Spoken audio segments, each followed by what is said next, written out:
Բարի երեկո, եթերում օրակարգի գլխավոր թողարկումն է։ Բարի երեկո, ահա ինչ ենք պատմելու այս թողարկմանը։ Ստատուս քվոն կփոխվի միայն, եթե Ադրբեջանը ճանաչի Արցախի ժողովրդի ինքնորոշման իրավունքը, համաեվրոպական մայրաքաղաքում նախագահ Սարգսյանը հնչեցրել է հայկական սկզբունքները։ Բրյուսելից վերջին նորությունները մեր հատուկ թղթակցի ռեպորտաժում։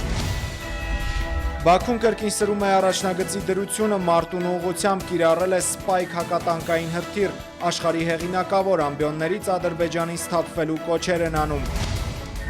Սումգայիթյան ջարդերի բազմաթիվ վկայություններ, շարունակվող լռություն միջազգային ատյաններում, 29 տարի է անցել փետրվարյան մղձավանջից։ Մարդիկ կարծել էին, թե արկ է պայթել, երկրաշարժ Հայաստանի հարավում, վնասներ չկան, խուճապ ևս, ռեպորտաժ Կապանից։ ԿՀ-ն որոշել է քաղաքական ուժերի հասանելիք տեղերը հանձնաժողովներում ու գովազդային վահանակները մայթերին, ով որտեղ որքան նախընտրական բախումներ։ Լևոն Յոլյան վերահսկիչ պալատի նոր նախագահը և սպասված օրենք տուգանված վարորդները հավելյալ չեն վճարի, երբ խորհրդարանը միաձայն է։ Քաղաքական համակրանքի ժեստ Ֆրանսիայի նախագահի թեկնածու Ֆրանսուଆ Ֆիոնը իր թիմը հրավիրել Արթուր Խանջյանին, ռեպորտաժ Փարիզից։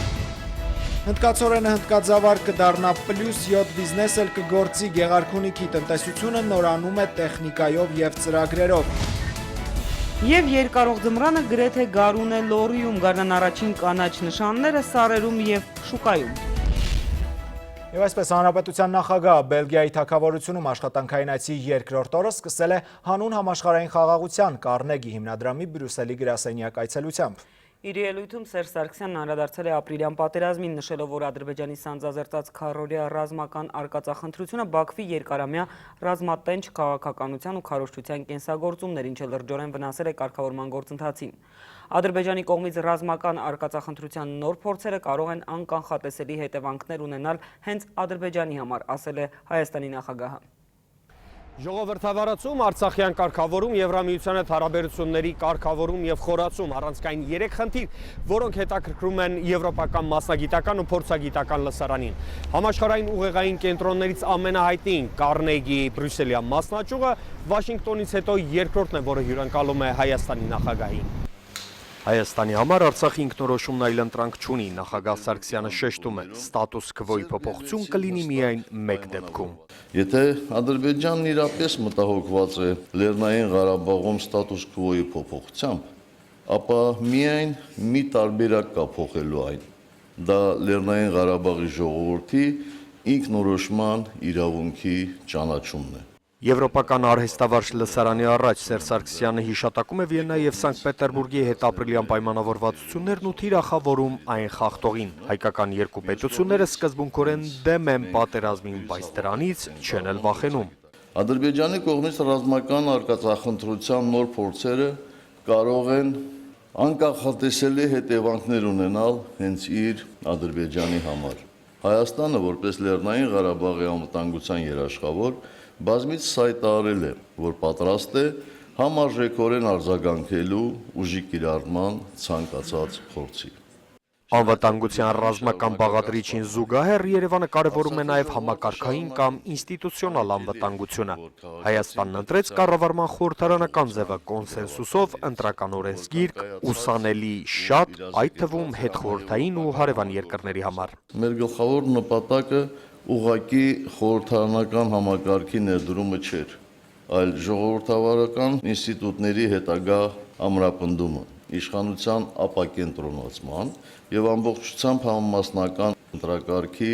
անցնելու միջոցով։ Հայաստանի ընտրած կառավարման ձևին հակառակ, բայց եւ ժողովրդավարության միևնույն ուղով ընթացող Արցախն անցած շաբաթ հանրաքվե անցկացրեց։ Կառավարման ձևից ավելի նախագահ Սարգսյանը կարևորում է արժեքային կողմնորոշումը, իսկ տարածաշրջանում արժեքների ընկալումը տարբեր է։ Ստեփանակերտում ժողովրդավարությանն այլընտրանք չեն տեսնում, հարևան Ադրբեջանում բռնապետության անմահացման։ Այսօր էլ Արցախը ժողովրդավարություն է կառուցում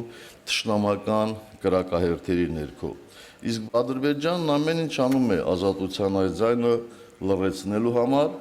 կոչ է անում դատապարտել ժողովրդավարական գործընթացը Արցախում։ Արցախը միայնակ չի գրում ազատ ու անկախ ապրելու իր կենսագրությունը, նա Բրյուսելում միայնակ չէ։ Եվրախորհրդարանում ունի բարեկամության խումբ, որի նախագահը Բաքվի տխրարճակ սև ցուցակը գլխավորողներից է։ Ֆրանկ Էնգելին Հայաստան նախագահը պարգևատրում է Մխիթար Գոշ մեդալով։ Ծրագրում եք այցելել Արցախ։ Շատ շուտով։ Որևէ առիթ կա։ Ես առիթների կարիք չունեմ, ես ցանկանում եմ դարձյալ գնալ այնտեղ Արցախի ժողովրդի հետ սկսած գործը շարունակելու, նրանց կողքին լինելու, օգնելու համար։ Ես անտարբեր չեմ կարող մնալ։ Էնգելի նման Հայության ու Հայաստանն անշահախնդիր օգնող տասնյակ եվրապատգամավորներ նույնպես արժանացան մեր պետության բարձր պարգևներին։ Աբրահամ Գասպարյան, Արմեն Անդրեասյան, օրակարգ, Բրյուսել, Բելգիա։ Բրյուսելում Եվրահանձնաժողովի նախագահ Ժան-Կլոդ Յունկերի հետ հանդիպմանը նախագահ Սարգսյանը համոզմունք է հայտնել, որ Եվրամիության հետ նոր շրջանակային համաձայնագրի ամուր իրավական հիմք կհանդիսանա առաջիկա տարիներին Երևան-Բրյուսել հարաբերությունների զարգացման համար։ Սերժ Սարգսյանը անհերքելի է համարել այն, որ Եվրամիության հետ գործակցությունը արդեն իսկ մեծապես նպաստել է Հայաստանում մի շարք ոլորտների զգալի առաջընթացին, ժողովրդավարության ամրապնդմանը։ Նախագահը ընդգծել է, որ Հայաստանը լինելով ԵԱՏՄ անդամ երկիր մեծ կարևորություն է տալիս Եվրամիության հետ տնտեսական հարաբերությունների զարգացմանը։ Սերժ Սարգսյանը ներկայացրել է Արցախյան հիմնահարցի կարգավորման վերջին զարգացումները, բարձր գնահատել հիմնախնդրի խաղաղ կարգավորման հարցում Բրյուսելի հավասարակշռված դիրքորոշումը։ Նախագահ Սարգսյանը հանդիպել է նաև Եվրոպական միության արտաքին քաղաքականության եւ անվտանգության հարցերով բարձր ներկայացուցիչ Եվրահանձնաժողովի փոխնախագահ Ֆեդերիկա Մոգերինիի հետ անդրադարձ է եղել հայաստանյան բարեփոխումների ընթացքին, երկրում ժողովրդավարական հաստատությունների հետագա զարգացմանն ու ամրապնդման առաջիկա խորհրդարանական ընտրություններին։ Նախագահը շնորհակալություն է հայտնել ընտրությունների անցկացմանը Բրյուսելի աջակցության համար։ Արցախի հարցի վերաբերյալ նախագահը ներկայացրել է Ադրբեջանի կողմից շփման գծի երկայնքով եւ Հայաստանի պետական սահմանի վրա պարբերաբար հրահրվող սադրանքները։ Հրաժարումը պայմանավորվածությունների կատարումից, որոնք ըստ նրա հարցականի տակ են դնում միջազգային հանրության խնդրի խաղաղ կարգավորմանն ուղղված երկարամյա ջանքերն ու ողջ բանակցային գործընթացը։ Իսկ հակառակորդը միտումնավոր սրում է իրավիճակն առաջնագծում, կեսօրից հետո շփման գծի մարտունու ուղղությամբ ադրբեջանական զինուժը կիրառել է Spike տիպի հակատանկային կառավարվող հրթիռ, հակառակորդը նաև տարբեր դրամաչափ իրազեկային զենքերից, այդ թվում նռնական նետերից եւ ականանետերից շարունակել է խախտել հրադադարի պահպանման ռեժիմը, պաշտպանության բանակը կորուստներ չի կրել։ Արցախի պաշտպանության նախարարությունը հայտարարում է, որ պատրաստ է իրադարձությունների ցանկացած զարգացման, իսկ շփման գծում իրադրության հետագա սրման ողջ պատասխանատվությունը ընկնելու է Ադրբեջանի ռազմաքաղաքական ղեկավարության վրա։ Արցախյան առաջնագծում տիրող իրավիճակի մասին Արցախի նախագահ Բակո Սահակյանը խոսել է ԵԱԿ գործող նախագահի անձնական ներկայացուցիչ դեսպան Անջեյ Կասպրշիկի հետ։ Արցախի պաշտպանության նախարար Լևոն Մնացականյանն էլ դեսպանին ներկայացրել է ադրբեջանական ագրեսիվ գործողությունների մասին վկայող ապացույցներ, նշել, որ Արցախի պաշտպանության բանակը պատրաստ է չեզոքացնելու հակառակորդի ոտնձգությունները, սակայն շարունակում է մնալ հակամարտությունը խաղաղ բանակցությունների ճանապարհով լուծելու կողմնակից։ Պաշտպանության բանակի մամուլի քարտուղար Սենոր Հասարատյանը անդրադառնում է Ադրբեջանի սուտ քարոզչությանն ու նշում, որ Բաքուն առաջնագծում կրած կորուստները սեփական ժողովրդին ներկայացնում է որպես հայերին հասցված հզոր հակահարված։ Սակայն այս փորձերի արդյունավետությունը փոշի անում է, երբ Ադրբեջանը հաղորդագրություն է տարածում, թե իբր շփման գծում թշնամու դեմ ծավալված ահեղ մարտերի ընթացքում հերոսաբար զոհվել է զինծառայող Էլվին Սուլեյմանօղլու Ահմեդովը, չնշելով, թե երբ եւ որտեղ է նա զոհվել։ Հասարատյանը տարակուսանք է հայտնում, թե ինչ է ասելու պաշտոնական Բաքուն փետրվարի 25-ին Ակնայի ուղղությամբ կրած կորուստների մասին։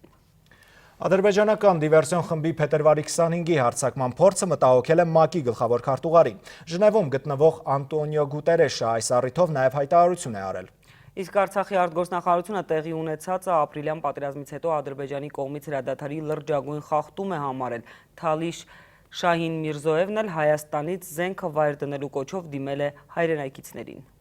Այս հարձակումը Մինսկի խմբի ամերիկացի համանախագահին հանգեցրել է եզրակացության։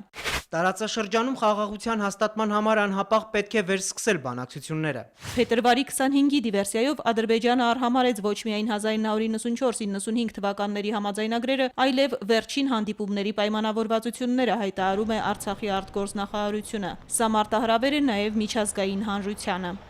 Հարկավոր է հրաժարվել անհասցե կոչերից ու ընդարձակել ջանքերը Վիեննայի եւ Սանկտ Պետերբուրգի պայմանավորվածությունները իրագործելու համար։ Այնինչ այս գիշեր եւս Ադրբեջանը սահմանը լարված է պահել 2000-ից ավելի կրակոց։ Ադրբեջանցի զինծառայողներին, հատկապես բնիկ ժողովուրդներին զենքը վար դնելու կոչ է անում Ալիևյան բռնաճնշումներից Հայաստան փախած Թալիշ ակտիվիստը։ Շահին Միրզոևն ասում է, Ադրբեջանի իշխանությունը մեծացրել է լարվածությունը, որպեսզի լռեցնի Մեհրիբան Ալիևային փոխնախագահ նշանակելուց ներքին դժգոհությունը։ Ղարաբաղская война – это не наша война. Ղարաբաղի պատերազմը մեր պատերազմը չէ, մեր պրոֆեսորները, ակադեմիկոսները, քաղաքական գործիչներն էլ սա են ասում։ Իմ ժողովուրդը վաղուց է հասկացել, ով է իր բարեկամը եւ ով թշնամին։ ՄԱԿ-ի գլխավոր քարտուղարը Ժնևից է կոչ անում պահպանել հրադադարը։ Անտոնիո Գուտերեշը բանակցությունները անհապաղ վերսկսելու կողմնակից է։ Աննա Բալյան, օրակարգ։ Պաշտպանության բանակը գործել է առավելագույն արդյունավետությամբ օրակարգի հետ զրույցում հայկական զինուշի գործողություններն այսպես է գնահատել Ռուսաստանի հանրային պալատի անդամ Դենիս Դվորնիկովը։ Բաքվի վերջին սադրանքները ըստ ռուսաստանցի քաղաքագետի պայմանավորված են իր որոշումներից Ադրբեջանի հանրության դժգոհության թիրախը փոխելու Ալիևի ցանկությամբ։ Հանգստյան օրերին շփման գծում լարվածությունը մի քանի պատճառ ուներ։ Դա նախ Ադրբեջանի ներքին խնդիրների արտացոլումն էր։ Առաջին պատճառն Ալիևի կնոջ նշանակումն է։ Այդ իրադարձությունը մեծ ալիք է բարձրացրել։ Հաջող գործողությունը, ինչպես նրանք նախատեսել էին, պիտի շեղեր հանրության ուշադրությունը։ Պետք չէ մոռանալ Խոջալույի դեպքերի տարելիցի մասին, որն Ադրբեջանն իբր իր ցեղասպանության բրենդն է դարձրել ամբողջ աշխարհում։ Ադրբեջանի հարձակումը անակնկալ չէր։ Արցախին առնչվող ամեն ինչ, այլևս նավթի բարիկներից չօգտվող երկրի համար վերածվում է քաղաքական գործիքի։ Իր ժողովրդի ուշադրությունը ներքին խնդիրներից շեղելուց բացի, Ադրբեջանը նաև փորձում է Արցախի հարցը պահել միջազգային ուշադրության կենտրոնում։ Արցախի պաշտպանության բանակն իրեն առավելագույն արդյունավետ է դրսևորել, բայց այդուհանդերձ դրա պատճառներն ու հետևանքները վերլուծելու կարիք կա։ Եվ իհարկե տեղեկությունը պետք է փոխանցել միջազգային հանրությանը։ Պարզ է, թե ով է սադրում եւ ով է դիվերսիայի փորձ արել։ Առաջնահերթությունը պետք է լինի դիվանագիտական ճակատում աշխատանքը, երբ ակնհայտ է ագրեսորը, միջազգային հանրությունը իրավունք չունի չեզոքություն պահպանել։ Դենիս Դվորնիկովը միջազգային հանրության արձագանքը անատամ է համարում։ Փակուղի մտած բանակցային գործընթացը ընդհատելու կոչերի փոխարեն ռուս քաղաքագետը առաջարկում է դադարեցնել չեզոք մեկնաբանությունները եւ փոխել տեղեկատվական քաղաքականությունը։ Սոնա Աղբալյան, Էդգար Դավթյան, օրակարգ։ ԵԽԽՎ իսպանացի նախագահ Պեդրո Ագրամունտը խավիարային դիվանագիտությունում իր ներգրավվածության մասին բացատրություն կտա Իսպանիայի Սենատին։ Երկրի ժողովրդական կուսակցությունը ներկայացնող Ագրամունտը Սենատի արտաքին հարաբերությունների հանձնաժողով է կանչվել ձախակողմյան կոմպրոմիս դաշինքը ներկայացնող Կարլես Մուլետի նախաձեռնությամբ։ Օրակարգի հետ բացառիկ զրույցում Մուլետն ասել է, որ Ագրամունտը պետք է հաշիվ տա, թե ինչու է արդեն երկրորդ անգամ իր անունը ներառվում ադրբեջանական կոռուպցիոն գործարքներին վերաբերող զեկույցում։ Անպատվաբեր է Սենատի համար, որ 2008-ից ժողովրդի քվեն ստացած ու օրենսդիրում հայտնված գործչի անունն այժմ շրջանառվում է կոռուպցիոն սկանդալներում։ Դա վարկաբեկիչ է առաջին հերթին Սենատի համար։ Մենք հույս ունենք, որ Իսպանիայի դատախազությունն էլ կզբաղվի այս հարցով։ Մինչև խավիարը դիվանագիտական խողովակներ ուղղելը, Ադրբեջանը հարցերը փորձում էր բռնությամբ ու վախեցնելով կարգավորել դրա վառ օրինակը Սումգայիթի ջարդերն էին 88-ի փետրվարին։ Սումգայիթյան նախճիրը դարձավ Հայաստանի հետ վերամիավորման արցախահայության պահանջը լռեցնելու ցեղասպանական գործողությունների սկիզբը։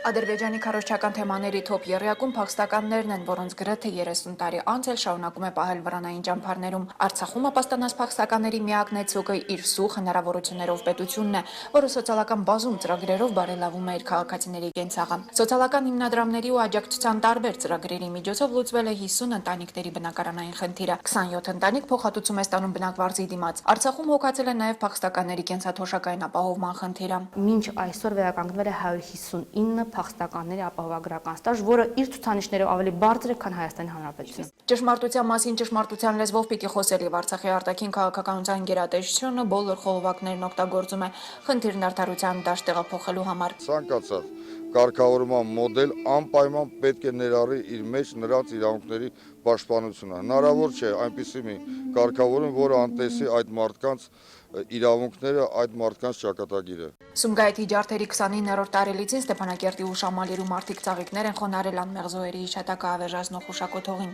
Նախագահ Բակո Սահակյանը նույնպես այցելել է հուշահամալիր։ Ցեղասպանության ենթարկված զոհերի հոգիների համար աղոթք է հնչեցրել Արցախի թեմի առաջնորդը։ Մերի Դավթյան, Մհեր Մկրտչյան, օրակարգ։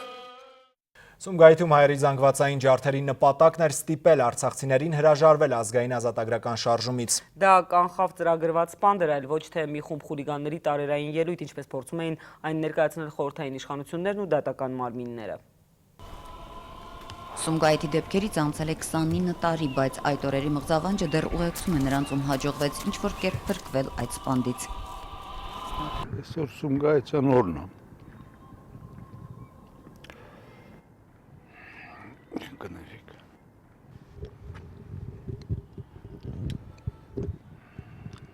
Ամեն տարի այսօր ես գալիս եմ ստեղ անպայման։ Ռաֆիկ Միրզոյանի ընտանիքին հասցրել էր իր տանը թաքցնել հարևանը։ Հենց այդ տան պատուհանից էլ նրա 7-8 տարեկան երկու երեխաները տեսել են, ինչպես են շենքի բակումայրում իրենց գրքերը։ Երևի մի 25-30, կարող է 20 գրռալով եկան, դուռը ջարդի մտան։ Մի կես ժամից հետո փոքրս կանչեց, ասաց՝ «Պապ, նայի, մեր գրքերը ինչ են վառում»։ Նայեցի տեսա, մենակ գրքերը չէ, բացի երեխոց գրքերն են վառում, տեսավ երեխեն։ Քաշեց էյա։ Բազմաթիվ վկայություններ կան այն մասին, թե ինչպես էին 88-ի փետրվարի այդ 3 օրերին ադրբեջանական ավազակախմբերը հետապնդում, խոշտանգում ու սպանում հայերին։ Նրանց զոհերից շատերը այնպես էին այլանդակված կացիների հարվածներից, որ հետո հնարավոր չէր ճանաչել, գրեց բրիտանացի փորձագետ Թոմաս Դվալը։ Ռուս դիվանագետ Կրիվո Պուսկովը պատմեց, որ հրապարակավ ծանակելուց ու տանջելուց հետո մարդկանց վրա բենզին էին լցնում ու կենթանի այրում, իսկ ԽՍՀՄ պաշտպանության նախարար Յազովը վկայեց, որ խոշտանգված հայերի դիակները տեսնելով իրենց կուրսանտներն շաթափվում էին։ Հնգարոջս աղբորը դաժան սպանեցին, ենքան ծեցել են, վերջումներ են կուբիկով գլխեն տվին։ Ես էդի չեմ մորանում, չեմ կարա մորանամ, անհնարն է մորանալ։ Սումգայիթի հանցագործությունը ապացուցող բազմաթիվ փաստաթղթեր կան։ Խորհրդային միության Գերագույն դատարանում տրված ցուցմունքներ, հատուկ հանձնաժողովի ուսումնասիրություններ, որ 25 գործ են կազմել, պահպանվել են մեծ թվով արխիվային նյութեր։ Հատուկ հանձնաժողովը եկավ այն եզրակացության, որ դեպքերը կրել են էթնիկ զտման տարեր, կրել են ուղղորդված հակահայկական բնույթ։ Պատմաբանի խոսքով, չնայած փաստաթղթերի ու ապացույցների այս առատությանը, խնդիրը եւ քաղաքական եւ պատմագիտական առումով մնում է բաց, եւ մինչեւ այժմ 29 տարի անց Սումգայիթում տեղի ունեցած հանցագործությունը միջազգային հանրությունը չի դատապարտել։ Տաթևիկ Նալբանդյան, Հակոբ Թումանյան, օրակարգ։ Հիշատակ Սումգայիթի անմեղ զոհերի ազգային ժողովն այսօր նիստը սկսել է 1 րոպե լռությամբ։ Օրենսդիրը դատապարտել է բարձրաձայնել հայտնի ճշմարտությունը, չպատժված հանցագործությունը նորն է ծնում։ Բռնագաղթած հայ բնակչության իրավունքների պաշտպանության օրը օրենսդիրը հայտարարում է. Սումգայիթի ողբերգական իրադարձությունները, որոնց զոհ գնացին մեր բազմաթիվ հայրենակիցներ, եւս մեկ անգամ ցույց տվեցին Ադրբեջանի իսկական դեմքը եւ ապացուցեցին, որ ցեղասպանությունները կարող են կրկնվել, քանի դեռ աշխարհը չի դատապարտել նախկինում նման ոչ իր կատարածներին։ Խորհրդարանը 1 րոպե լռությամբ հարգեց ազգային խտրականության եւ թշնամանքի զոհ դարձած մեր հայրենակիցների հիշատակը։ Օրենսդիր գործունեությանն անցնելով խորհրդարանը քառորդ ժամում քվեարկեց նախորդին քննարկած բոլոր օրինագծերը, ճանապարհային երթևեկության կանոնների խախտման տուգանքները, ժամանակին չվճարելու տույժերը վերացնելու օրինագիծը գրեթե միաձայն մեկ ձեռնպահով անցավ։ Տուգանքը ժամանակին չվճարելու դեպքում 25 կամ 50% վարորդների տույժի բեռը չի ավելանա։ Կով 98 դեմ չունենք, ձեռնպահ 1 որոշումն ընդունվել է։ Քրեական դաշտում իրավական հստակեցում առաջարկող օրենսդրական փաթեթն առաջին ընթերցմամբ ընդունվեց առանց առարկության։ Հստակ սահմանվում է, թե ով է համարում տուգանքից չարամտորեն խուսափող դատապարտյալը։ Այն ազատազրկվածը, որը դատական ակտը օրինական ուժի մեջ մտնելուց հետո 10 աշխատանքային օրվա ընթացքում տուգանքի վճարման անդորագիրը տարածքային մարմին չի ներկայացրել։ Կողմ 100 դեմ ձեռնպահ չունենք, որոշումն ընդունվել է։ Խորհրդարանում ընտրություն էլ կար փակ գաղտնի քվեարկությամբ առանց դեմի եւ 99 կողմ ձայներով ազգային ժողովը վերահսկիչ պալատի նախագահ ընտրեց Լևոն Գյուլյանին։ Նորընտիր նախագահը ծափողջույններով է մոտենում ամբիոնին։ Հաճելի անակնկալ էր այն բարյացկամ ջեր մթնոլորտը, որը տիրում էր այս դահլիճում իմ հարցի քննարկման ողջ ընթացքում։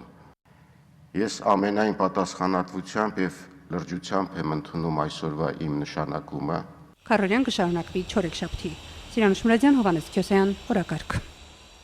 Հաջորդ թեման Սյունիքը խաղաղվել է առավոտյան գրանցված երկրաշարժից հետո մարզում նյութական ու մարդկային կորուստներ չկան, խուճապի կարիք նույնպես չկա, մարզային սեյսմոլոգներն են հորդորում բնակիչներին։ Օրակարգի թղթակիցը Կապանում զրուցել է ցնցումից հետո քաղաքի հրապարակներ դուրս եկած բնակիչների հետ։ Երկրաշարժ Սյունիքում 5 բալ ուժգնությամբ ավերածություններ զոհեր չկան, փետրվարի 28-ին ժամը 10:17-ին ստորգետնյա ցնցումը խաթարեց միայն սովորական աշխատանքային օրը։ Րոպեների ընթացքում մեծ ու փոքր տարհանվեցին մանկապարտեզներից, դպրոցներից, շենքշինություններից։ Դղրդունից հետո լրիվ երեխաներին արագ պաուստային ելքերով անմիջապես տեղափոխել են մանկապարտեզի բակ։ Ես անմիջապես եկա մանկապարտեզ, բայց հիմա չենք ուզում տուն գնալ, որովհետև այստեղ ավելի ապահով է, չեմ կարծում, որ շենք կարելի է մտնել։ Երկրաշարժից պաշտպանվելու կանոններին համապատասխան մարդիկ նախ շտապել էին բացօթյա տարածք։ Շատ ուժեղ դղրդոց էր, սկզբից վախեցանք ու մենք մեծ բոլորով իջանք։ Կազմակերպված ձևով դուրս եկանք այս անվտանգ տարածքը։ Թիվ 10 միջնակարգ դպրոցի փլուզման լուրը բարեբախտաբար հավաստի չէր, չնայած քաղաքում շրջանառվող խոսակցություններին դպրոցի շենքը կանգուն է, երեխաներն էլ անվնաս։ Ցնցումը շատ ուժեղ էր, բայց ամեն ինչ նորմալ է, ոչ մի վնաս չկա դպրոցին։ Միջապես շատ արագ բոլորը եկել են, պարոն մարզպետը նույնպես դպրոց եկավ,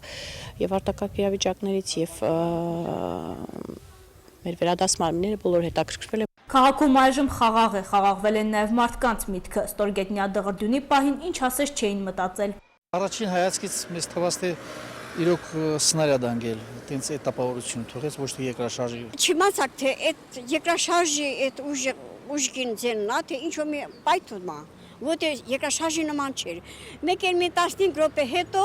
էլից այդ նույն, բայց մի քիչ ցածր, արդեն իմացակ որ երկրաշարժ է։ Սեյսմիկ պաշտպանության հարավային ծառայության սարքերը գրանցել են երկրակեղևի 10 կիլոմետր խորությամբ երկրաշարժը։ Էպիկենտրոնը Կապանից 5 կիլոմետր հյուսիս-արևմուտք էր։ Ցնցումը երևակայի տեղի ունեցել եւ 5-ից 7 րոպեից հետո այս է ցնցումն է ներքևինը։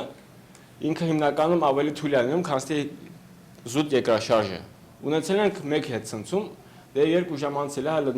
ոչ մի բան չունենք։ Երկրադրությամբ ոչ մի հազանգ չունենք, ոչ մի տեղից ոչ մի փլուզում չկա։ Երկրաշարժը զգացվել է Կապան քաղաքում 5, Գորիսում եւ Քաջարանում 4-ից 5 բալ ուժգնությամբ։ Մասնագետներն ուշի ուշով վերահսկում են սեյսմիկ իրավիճակը, հաշվարկում երկրի կեղևում կուտակված էներգիայի անգամ ամենաթույլ շարժը։ Նելի Միրզախանյան, Ռուբեն Հարությունյան, օրակարգ։ Կապանի ստորգետնյա ցնցումից հետո այնտեղ իրավիճակը լիովին վերահսկվում է, արտակարգ իրավիճակների նախարար Դավիթ Տոնոյանին տեղեկացրել է Սյունիքի մարզի փրկարարծառայության պետը նախարարության կոլեգիայի անցած տարվա ամփոփիչ նիստի ընթացքում 2016-ին ըստ փրկարարծառայության պետի գրանցված արտակարգ դեպքերը նվազել են մոտ 14%, զոհերի թիվը 20%։ Զնաբուքի եւ առատ տեղումների պատճառով լարված ու բարդ է եղել երկրի ճանապարհներին իրականացվող աշխատանքը։ Նախարար Տոնոյանի կարծիքով առավել մեծ ուշադրություն պետք է դարձնել քաղաքապաշտպանության խնդիրներին։ Ներքաղաքական օրակարգից կենտրոնական ընտրական հանձնաժողովը համակարգչի օգնությամբ որոշել է տեղամասային ընտրական հանձնաժողովների, նախագահներին եւ քարտուղարների տեղերը։ Բավարարել է Օհանյան Ռաֆի Օսկանյան դաշինքի 2 տեխնացու ինքնաբացարկը։ Կենտրոնական ընտրականի այսօրվա օրակարգից այլ մանրամասներ ռեպորտաժում։ Կենտրոնական ընտրական հանձնաժողովը բաշխում է 2009 տեղամասային ընտրական հանձնաժողովների, նախագահների եւ քարտուղարների տեղերն ըստ խորհրդարանական ուժերի։ Թե ով որտեղ կգործի որոշում է համակարգիչը, պատահականության սկզբունքով։ Ես հայտնում եմ ձեր ներողամտությունը, որովհետեւ պետք է ընթերցեմ բոլոր 2009 տեղամասերում, որ կուսակցությունները կզբաղեցնեն նախագահի եւ կուսակցությունները քարտուղարի տեղեր։ Մինչ այդ կենտրոնական ընտրական հանձնաժողովը բավարարեց Օհանյան Ռաֆի Օսկանյան դաշինքի ընտրական ցուցակի 2 տեխնացուի ինքնաբացարկի դիմումը։ Քննարկվեց նաև իրազեկ քաղաքացիների միավորում կազմակերպության առաջարկը, թեև դիմումատուն բացակայում էր։ Այցելուն չի կարող հանձնաժողովի որոշմամբ դուրս հրավիրվել տեղամասային կենտրոնից։ Եվ երկրորդ, գրանցամատյանում կատարվող գրառումը վարչական ակտ է եւ պետք է համապատասխանի վարչարարության հիմունքների եւ վարչական վարույթի մասին գրավոր վարչական ակտին ներկայացվող պահանջներին։ Սա է ըստ էության որոշման նախագիծը, որը նախապատրաստվել է համապատասխան դիմումի քննարկման արդյունքում։ Տեխնացուները քարոզչություն կանեն նաև պաստառների միջոցով։ ԿԸՀ-ն նրանց միջև բաշխեց գովազդային վահանակները 735 հատ, յուրաքանչյուրը 5 քառակուսի մետրը գերազանցող մակերեսով։ Հայկ Հովհաննիսյան, Հակոբ Սարգսյան, օրակարգ։ Իսկ եթերային քարոզչության ժամանակը հրապարակել է հեռուստատեսության եւ ռադիոյի ազգային հանձնաժողովը, խոսքը հանրային հեռուստատեսության եւ հանրային ռադիոյի եթերաժամանակի մասին է։ Լրագրողներն այս ընտրությունները կլուսաբանեն նոր կարգով, սա ընտրական նոր օրենսգրքի փոփոխություններից է։ Կենտրոնական ընտրականը արդեն սկսել է լրատվամիջոցների հավատարմագրումը։ Կիրակի պաշտոնապես կմեկնարկի նախընտրական եռուզեռը եւ կտևի մինչեւ մարտի 31-ը։ Ապրիլի 1-ին падգամավորի 1531 տեխնացուներից ոչ մեկին չենք տեսնի ու չենք լսի։ Լռության օրն է, ընտրական քարոզն օրենքով է արգելվում։ Ամսի 2-ը ընտրության օրն է։ Ըստ սահմանված կարգի հանրային հեռուստաընկերությունը տրամադրելու է 60 րոպե անվճար եւ մինչեւ 120 րոպե վճարովի եթերաժամանակ։ Հանրային ռադիոն 120 րոպե անվճար եւ մինչեւ 180 րոպե վճարովի եթերաժամ։ Այս քարոզարշավի ընթացքում հանրային հեռուստատեսությամբ եւ եթերաժամանակը կսկսվի քաղաքական կուսակցությունների գովազդի ժամանակահատվածը ժամը 19:00-ից։ Հանրային ռադիոյի հետ կապված օրը բաշխվել է երկու մասով, այսինքն առաջին եթերաժամը կլինի ժամը 13:30։ Ընտրությունները լուսաբանող լրատվամիջոցներին կայքից մինչև հեռուստատեսություն 2 կարևոր ուղերձ կա։ 9 քաղաքական ուժերը ԶԼՄ-ներից հավասարաչափ պետք է օգտվեն, իսկ նրանց մասին տեղեկատվությունն էլ պետք է անաչառ լինի։ Տոնայնության խնդիրը, հավասարության պահպանման, ոչ խտրական լուսաբանման, եթերաժամանակի տրամադրում, պայմանները, կարգը եւ այլն բոլորի համար պետք է պահպանվի ոչ խտրական եւ նույնական պայմաններ։ Ընտրական օրենսգրքում փոփոխվել է ընտրությունները լուսաբանելու կարգը։ Եթե ընտրատեղամասում են, ուրեմն պետք է հավատարմագրված լինեն։ Այս պահին արդեն հավատարմագրվել է 22 լրատվամիջոց։ Ընտրությունների ընթացքը լուսաբանելու համար գրանցվել 300 լրագրող։ Լուսին Մկրտչյան, Վաչական Պետրոսյան, օրակարգ։ Ընտրացուցակները պետք է լինեն անթերի, անճշտություններն ու մահացածների անունները պետք է բացառվեն, նախագահի հանձնարարականն է։ Ոստիկանության Լոռու մարզի վարչության աշխատակիցների հետ հանդիպմանն ասել է ոստիկանապետ Վլադիմիր Գասպարյանը։ Մարզային վարչության աշխատանքին դրական գնահատական տալուց հետո նա կրկին հորդորել է ամբողջությամբ ուսումնասիրել ոստիկանների համար կազմված ուղեցույցը եւ անթույլատրելի համարել ընտրակաշառքի դեպքերը։ Միջին ծանրության հանցագործություն ընտրակաշառք։ Չնայած ես համարում եմ դա վտանգավոր հանցագործություն։ Եվ ոչ մի դատարան մեզ սանկցիա չի տա, որպեսզի մենք օպերատիվ գործունեություն ծավալենք։ Եթե չկա կոնկրետ անձի հայտարարություն, որին ընտրակաշառք են տվել։ 3 օր էլ քնեց եկավ հայտարարեց, պատասխանատվությունը ենթարկվում։ Նույն ինքը կաշառք ստացավ։ Ֆրանսիայի նախագահի թեկնածու Ֆրանսուଆ Ֆիոնն իր թիմը հրավիրել Իսիլե Մուլինոյի փոխքաղաքապետ Արթուր Խանջյանին։ Փարիզում մեր գործընկերոջ Խանջյանն ասել է, որ Ֆիոնին հորդորել է ֆրանսահայերի հետ հանդիպմանը ներկայացնել սեփական մոտեցումները հայոց ցեղասպանության ճանաչման, Ֆրանսիայում հայ մշակույթի պաշտպանության ու Արցախյան հիմնահարցի մասին։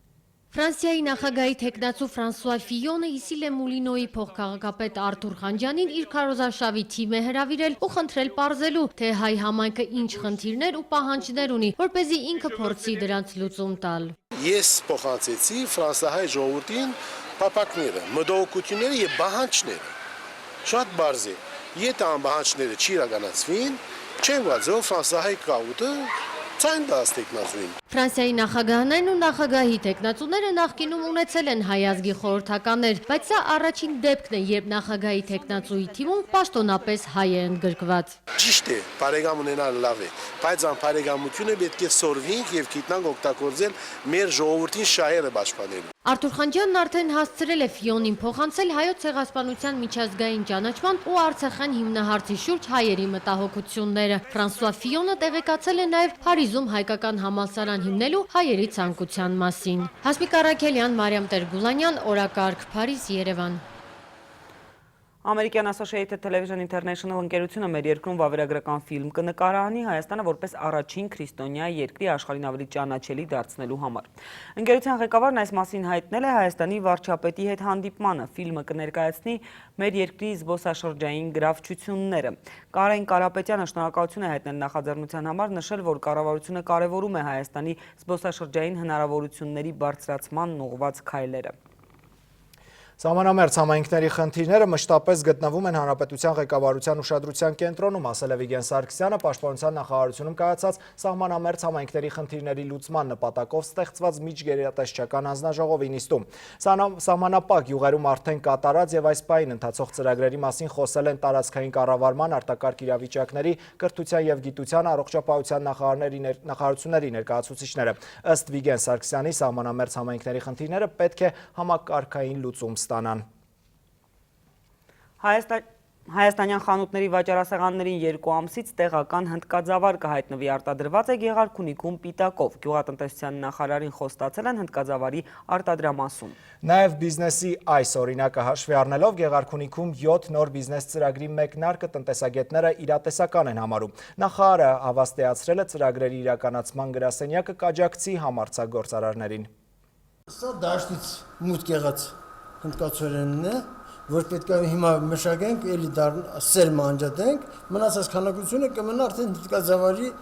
վերամշակման համար։ Հնդկացորենն ամբարել, բայց հնդկաձավար չեն ստանում Ծովագյուղում նոր բացված հնդկաձավարի ձեռնարկությունը գազ չունի։ Ուկրաինայից բերված սարքավորումն ու վառարանները պարզվում է բարձր լեռնային Գեղարքունիքում փայտով ու թեփով պահանջվող 300 աստիճանը չեն ապահովում։ Մեզ երաշխավորություն, որ ապրիլի վերջ խանութներում, մանրածախ առևտրում կունենան պատետավորված հայկական հնդկաձավար։ Ձեռնարկությունը կաշխատի գազով, ավելացնել ցանկատարածքներն ու ներմուծված հնդկաձավարը փոխարինել տեղականով։ Մարզի գյուղատնտեսական 7 ծրագիր իրատեսական է համարվում։ Կատնամթերքի, հյուրանոցային բիզնեսի ու զբոսաշրջության զարգացման ծրագրերը պատրաստ են ֆինանսավորել մարզից արտագնա աշխատանքի մեկնող ձեռներեցները։ Պետական աջակցություն կստանան ներդրողները, ասում է գյուղնախարարը։ Վարդենիսի պանրագործարանում արդեն $1.5 միլիոն ներդրում է արվել։ Պահանջվում է 500 միլիոն դրամ, որպեսզի կարողանա ամբողջությամբ ավարտին հասնել, որը կբացի շուրջ 25-30 աշխատատեղ։ Բացի դա, ընկերությունը պատրաստ է մթերելու մարզի արտադրած կաթի մեծ մասը, արդեն 50 տոննա արտահանվել է հայկական պանրի պահանջարկ ռուսական շուկայում կա, եւս մեկ կաթի վերամշակման գործարան կբացեն Լճաշենում, զուգահեռ փորձում են զարգացնել տոհմային անասնապահությունը։ Վահե Կոստանդյան, Ռոմիկ Խաչատրյան, օրակարգ։ Մատչելի պարարտանյութի ու գարնանացան սերմացուի հետ գյուղացիներն այս տարի էժան դիզվառելիք չեն ստանա ծրագրի նախկին չարաշահումների, թե ոչ արդյունավետ ծախսի պատճառով վառելիքի տրամադրումը դադարեցվել է։ Դրա գումարն այլ խնայողությունների հետ ուղղվելու է գյուղտեխնիկայի ձեռքբերմանը։ Առաջիկայում մեկնարկելու է լիզինգի ծրագիր, որը գյուղացիական տնտեսություններին հնարավորություն կտա տրակտոր, կոմբայն եւ այլ մեքենա սարքավորումներ գնել աննախադեպ ցածր տարեկան ընդամենը 2-3% ֆինանսավորման միջոցով։ Ֆերմերներին այսօր ասել է գյուղնախարարը։ Գեղարքունիքի միանգամից 2 քաղաքում Արջին բանկը վերաբացել է սպասարկման կենտրոնները։ Դեպի հաճախորդը շրջված բանկը մարզում լուծում է նաև երիտասարդների աշխատանքի խնդիրը։ Ոգևորիչ է, որ մեր գավառի պետական համալսարանի ուսանողներն են հիմնականում աշխատում։ Արջին բանկը Գեղարքունիքում վերաբացեց 2 մասնաճյուղերը։ Գավառում եւ Սևանում գործող գրասենյակները նոր ու ժամանակակից պայմաններում կաշխատեն եւ ոչնչով չեն զիջի բանկի մյուս գրասենյակներին։ Այստեղ էլ նույն պայմաններն են եւ նույն ծառայությունները։ Բարեհամբույր մարդիկ են աշխատում, այնպես որ հաճելի է նաեւ այս վերանորոգումը եւ այս պայմանները։ Մասնաճյուղերի արդիականացումը Արջին բանկի ռազմավարությունն է նաեւ մարզերում։ Դիրքորոշումը դեպի հաճախորդ լինելու է մեր որակի կառավարման համակարգի հաջողության հիմնական գրավականը։ Հայաստանում խոշոր բանկը հիմնել է նաև խոշորագույն մարզային ցանց։ Վերանորոգված տարածքը ինստինկտիվն արդեն ստիպում է հաճախորդին ավելի մասնակցությունը ակտիվացնի։ Արջին բանկը շարունակելու է ժամանակակից դարձնել սպասարկման կենտրոնները։ Վոլոդիա Հովսեփյան, Ֆելիքս Ղազարյան, Սարգիս Ալավերդյան, օրակարգ։ Իրինա Ալեգրովայի երևանյան մենահամերգը չի կայանա, այն նախատեսված էր մարտի 5-ին, երկչուղու պաշտոնական կայքում նշված է, որ պատճառը տեխնիկական է, համերգի կազմակերպիչ ընկերությունը պատճառները չի նշում։ Հայտնում է, որ կարող են վերադարձվել այն տոմսերը, որտեղից գնվել են։ Մինչև օդերութաբանները փորձում են կանխատեսել, թե երբ կհեռանա մառախուղը Երևանից եւ Արարատյան դաշտից, ձմռան վերջին օրերին առաջին կանաչն է արձակել Լոռվա մարզում։ Բանջարի երևանցիներին առավել հայտնի Կծան Եղինջի առաջին խաղը լոռեցիները արդեն արել են։ Հրաչյա Պապինյանն է պատմում։ Հարավից տակ քամիներ են փչում։ ձյան ծածկույթը հալվել, տխլենին ու հոնին ուշացումով ծաղկել են։ Խաշամի տակից բանջարն արդեն երևում է ու պետիկը տանը մնալ չէր կարող։ Դուրս է եկել առաջին քաղին։ Որ արդեն են լավ ժամանակն է գալիս, համարյա օրու մեջ անպայման պետքա բանջար ուտեմ, շատ եմ սիրում։ Ինչ որտեղ ճնշման բանի խնդիրներ էլ ալում, բայց դա արհամարում եմ ես։ Ձմեռը երկար էր, բանջարն էլ նոր է տերևը բացել, բայց տարին բոլոր բույսեր հավաքող կանայք փորձով գիտեն առատ տեղերը եւ շուկա են բերել կարմիր բանջարը, որն էժան չէ։ Եթե շատ բերում են, ասեն էժանացնում ենք։ Եթե մենակ ես եմ, ինը նույնը մնում է։ Բանջարը լորվա հողի առաջին բարիքն է, ոչ ջերմոց, ոչ պարարտանյութ։ Տաքացող արևի հետ սառած հողը ճեղքում են C վիտամինով հարուստ բույսի առաջին ծիլերը ու մարդկանց հանդ են կանչում։ Մեծերը պատմում են, որ սովի տարիներին ձյան հալվելու հետ հանդերն էին գնում հում բանջար ուտում։ Տրորում եմ, կամ աղ եմ տանում, կամ չեմ տանում առանց աղի, տրորում եմ ու ուտում։ Գնում ափի մեջ, սես տրորում, ու կամ մեկել Թեև բանջարով ապուրը հիմա դեռ դելիկատես է, բայց նրա կանաչը առաջին նշաններից է, որ գարուն է եկել։ Հրաչյա Պապինյան, Արման Տիտանյան, օրակարգ։ Իսկ գարնան առաջին 2 օրը տեղումներ չեն լինի, մարտի 3-ից 5-ը հանրապետության մեծ մասում սպասվում են թույլ տեղումներ, նաև ձյուն, օդի ջերմաստիճանը կտրուկ տատանումներ չի ունենա, կանխատեսում են օդերևութաբանները։